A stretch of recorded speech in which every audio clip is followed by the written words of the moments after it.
میں نے پڑھا ہے کہ حضرت خلیفۃ المسیح اول رضی اللہ تعالیٰ عنہ نے فرمایا تھا کہ جو امرود ہے وہ بہت اچھی چیز ہے، اگر اس کو صبح کے وقت کھایا جائے تو وہ سونے کا کچھ تھا، اور اگر اس کو دوپہر کے وقت کھایا جائے تو وہ چاندی کا کچھ تھا، اور اگر رات کو کھائیں تو وہ لوہے کا کچھ تھا۔ تو مطلب یہ ہے کہ جیسے امرود جیسے فائبر اس میں زیادہ ہوتا ہے وہ بھی کھایا جا سکتا ہے صبح سحری کے وقت۔ تو جب آپ سحری بنائیں تو اس میں ہمیں کوشش کرنی چاہیے کہ ہمارے اس میں لحمیات ہوں، اس میں فائبر ہو، اور اس میں جو کاربوہائیڈریٹ ہے اس کی مقدار کم سے کم ہو۔ تو ڈاکٹر صاحب آپ نے ہمیں یہ بتایا ہے کہ کھانے کے لیے روزمرہ کی ہماری خوراک میں پروٹین ہوتی ہیں جس کو اردو میں لحمیات کہتے ہیں، کاربوہائیڈریٹ ہوتی ہیں جس میں شوگر کا جو ہوتا ہے زیادہ کانٹینٹ ہوتا ہے، اور فیٹ ہوتی ہے، اس کے علاوہ فائبر بھی ہے، اور ہم پانی یا جو بھی ہم چائے وغیرہ لیتے ہیں وہ بھی شامل ہوتا ہے۔ تو ہماری خوراک میں جو کاربوہائیڈریٹ کا کانٹینٹ ہوتا ہے وہ کافی زیادہ ہوتا ہے، خاص طور پہ جب ہم رمضان کی تیاری کرتے ہیں تو اس میں ہم سوچتے ہیں پراٹھے بنائے جائیں اور اس میں گھی بھی استعمال کیا جائے اور تلے ہوئے کھانے بھی استعمال کیے جاتے ہیں، تو اس سے آپ کیا سمجھتی ہیں کہ صحت پہ کیا اثر ہوتا ہے، اور کیا یہ مناسب ہے کہ ہم عام کھانے کی بجائے زیادہ تلے ہوئے یا زیادہ کاربوہائیڈریٹ والے کھانے استعمال کریں؟ دیکھیں سحری کے وقت میں کچھ تو اہتمام ہونا چاہیے، آخر گھروں میں ہمارا ایک مذہبی فریضہ ہے، اور ہم اس کو جتنے اہتمام سے منائیں گے اس سے ہمارے بچے سمجھیں گے کہ یہ کوئی بڑی بات ہے۔ تو میرا خیال ہے سحری میں ہمیں اہتمام ضرور کرنا چاہیے۔ بالکل۔ اب اس اہتمام کا مطلب یہ نہیں کہ گھی میں ترتراتے پراٹھے کھائے جائیں، جو وقت 2 پراٹھے گھی میں ترتراتے کھائے جاتے تھے سحری میں، وہ وقت میں خراب چلا گیا ہے۔ بہت ضروری ہے کہ سحری میں اگر ہم نے پراٹھے کھانے ہیں تو کھائیں، لیکن پراٹھوں کو اب سوچیں کہ کیسے ہم بنا سکتے ہیں کہ وہ ہماری صحت کے لیے اچھے ہوں۔ اس کے لیے بہت سادی چیزیں ہم کر سکتے ہیں۔ اگر ہم آٹے کو خمیرہ کر لیں، خمیر جو ہے وہ کاربوہائیڈریٹ کو کھا جاتا ہے، تو یہ کیا جا سکتا ہے کہ اگر رات پہلے جو آٹا بنایا جائے اس کو خمیرہ کر لیا جائے، جب ہم پراٹھے بنائیں اس میں کاربوہائیڈریٹ کم ہو۔ لیکن ہر کسی کو کھٹا یا خمیرہ پراٹھا پسند نہیں آتا، تو یہ ایک دفعہ کوشش کر لیں، لیکن اگر گھر والوں کو پسند نہیں تو پھر ان کے لیے ان کو زبردستی خمیرہ پراٹھا دینا بھی مناسب نہیں ہوگا سحری کے لیے۔ ایک بات جو سائنس ہمیں بتاتی ہے پراٹھوں کے بارے میں، کہ اگر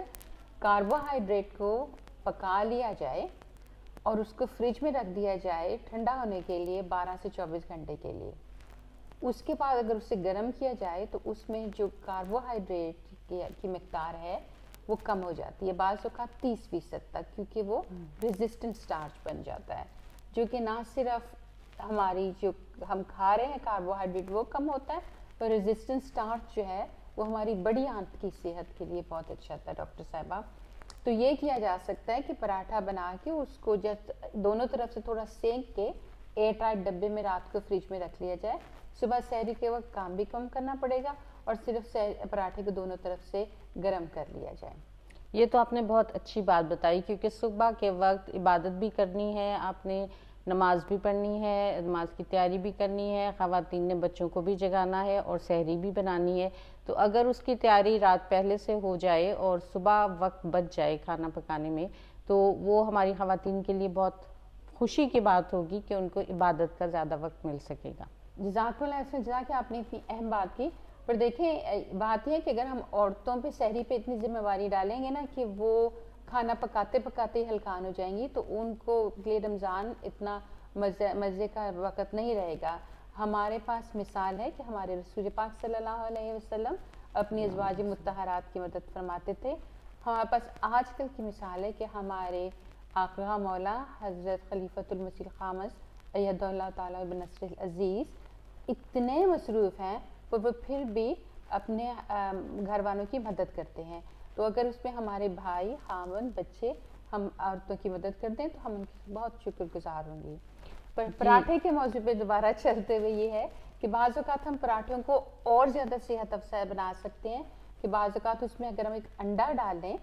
تو وہ جو کاربوہائیڈریٹ کے ساتھ پروٹین مل جاتی ہے، ایک تو پراٹھا فلفی بھی بنتا ہے، اس کے ساتھ خاص طور پہ اگر آپ لچا پراٹھا بنا رہی ہو، اور اس میں دوسرا یہ ہے کہ اس میں پروٹین ہوتی ہے تو وہ ہماری صحت کے لیے بہتر ہے۔ یعنی آپ یہ کہہ رہی ہیں کہ ہم پراٹھے میں کاربوہائیڈریٹ کا کانٹینٹ کو کم کر دیں اور اپنے سحری کے وقت میں پروٹین کو زیادہ کر لیں اور جو فیٹ کا ایلیمنٹ ہے یا چربی ہے یا گھی ہے اس کو بھی کم کریں، تو اس سے ہم زیادہ صحت کے لیے مفید سحری بنا سکتے ہیں۔ بالکل۔ لیکن ڈاکٹر صاحب ایک کانسیپٹ یہ بھی ہے کہ پراٹھا کھانے سے بھوک نہیں لگتی اور افطاری تک انسان جو ہے وہ خوشی خوشی اپنا سارے کام کرتا رہتا ہے، تو اگر ہم یہ کہیں کہ پراٹھے کو چھوٹا کر دیں یا اس میں آپ تبدیلی کر لیں تو کیا اس سے کوئی فرق پڑے گا؟ آپ نے یہ بہت اہم سوال کیا ہے ڈاکٹر صاحبہ، کیونکہ پراٹھا اس لیے افطاری میں سحری میں اچھا ہوتا ہے کیونکہ اس میں گھی لگا ہوتا ہے۔ جی گھی جو ہوتا ہے وہ ہمارے گیسٹرک ایمپٹی جسے کہتے ہیں، اس کو ہمارے معدے کو خالی ہونے میں وقت لگتا ہے، تو اس کی وجہ سے انرجی جو ہے وہ آہستہ آہستہ آہستہ سارا دن نکلتی رہتی ہے، تو پراٹھا واقعی صحت کے روزے کے لیے اس لحاظ سے مفید ہے۔ تو اگر آپ ہم پراٹھے میں انڈا ڈال لیں تو وہ پراٹھے کو اور زیادہ صحت مند بنا دے گا، اگر ہم پراٹھے کو چھوٹا کر لیں وہ تب بھی ہمارے لیے اسی طرح صحت مند رہے گا۔ اور اسی طرح اگر ہم پراٹھے میں بعض اوقات جب آٹا گوندتے ہیں اس میں ابال کے کدو ڈال لیں تو وہ بھی ایک پراٹھا تھوڑا فلفی بھی بن جاتا ہے اور اس کے ساتھ وہ ہماری صحت کے لیے بہتر ہوتا ہے۔ آپ نے جو یہ بات کی کہ ایسا کھانا جس سے کہ ہمارا معدہ جلد جو ہے وہ خالی نہ ہو اور اس سے بھوک نہیں لگتی، تو آج کل تو ایسی بہت سی ادویات آ گئی ہیں، انجیکشن آ گئے ہیں جو بہت سارے لوگ لیتے بھی ہیں، جس سے معدہ جو ہے جس کو کہتے ہیں گیسٹرک ایمپٹنگ ٹائم یا معدہ کا خالی ہونے کا وقت جو ہوتا ہے وہ لمبا ہو جاتا ہے اور اس سے بھوک نہیں لگتی۔ تو کیا اس قسم کی دوائیاں اگر کوئی شخص لے رہا ہے میڈیکل ریزنز کی وجہ سے تو ان کے لیے روزہ رکھنا مناسب ہے اور ان کو کوئی فائدہ ہوگا ان دوائیوں سے؟ چونکہ ڈاکٹر صاحبہ یہ دوائیاں نئی ہیں، اس پہ اتنی زیادہ ریسرچ نہیں ہوئی، لیکن جہاں تک مجھے سمجھ ہے کہ جو لوگ اوزیمپک یا اس قسم یا منجارو کھا رہے ہیں یا انجیکشن لے رہے ہیں، اگر وہ روزہ رکھیں گے تو اس پہ ان کے معدے پہ بہت برے اثرات مرتب ہو سکتے ہیں اور ان کو وامٹنگ اور ڈائریا یعنی کہ ابکائیاں بھی آ سکتی ہیں اور اجابت کی بھی بیماری لگ سکتی ہے، کیونکہ جہاں ان کے اسٹمک پہ ان کے معدے پہ تو آلریڈی بہت بوجھ پڑا ہوا ہے اور جب اس پہ اور بوجھ ڈالا جائے گا تو ان کی صحت مزید خراب ہو سکتی ہے، لیکن اس کے سلسلے میں آپ اپنے معالج سے ضرور پتہ کیجیے۔ جی، کوئی بھی آپ علاج کرا رہے ہیں یا کسی بھی دوائی پہ ہیں تو ضرور آپ اپنے معالج سے مشورہ کریں اس سے پہلے کہ آپ اپنے سحری یا افطاری کی روٹین کو چینج کریں یا آپ روزہ رکھنا چاہتے ہیں۔ پہلی بات تو یہ کہ آپ کو اپنے معالج سے ضرور مشورہ کریں کہ روزہ رکھنا آپ کی صحت کے لیے مناسب ہے یا نہیں ہے، اور اس کے بعد ہی آپ یہ فیصلہ کریں۔ معزز ناظرین، الفضل ہیلتھ پوڈ کاسٹ میں آج ہم صحت مند سحری کے متعلق بات کر رہے ہیں، تو ہمارے یہ پروگرام جاری ہے، ہم ڈاکٹر صاحبہ سے مزید سوالات اگلے پروگرام میں کریں گے، تب تک کے لیے اجازت دیجیے۔ السلام علیکم ورحمۃ اللہ۔ ڈاکٹر صاحبہ یہ بتائیں کہ بعض دفعہ سحری کھانے کے بعد کمزوری کا احساس ہو جاتا ہے،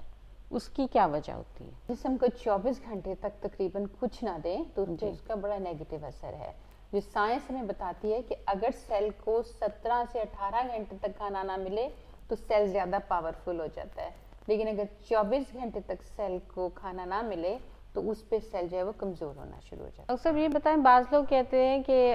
دیر ہو جائے یا دیر سے اٹھیں تو سحری نہ کھا کے بھی ہم روزہ رکھ سکتے ہیں، تو اس کیا اثر ہوتا ہے ہماری جسمانی صحت پہ؟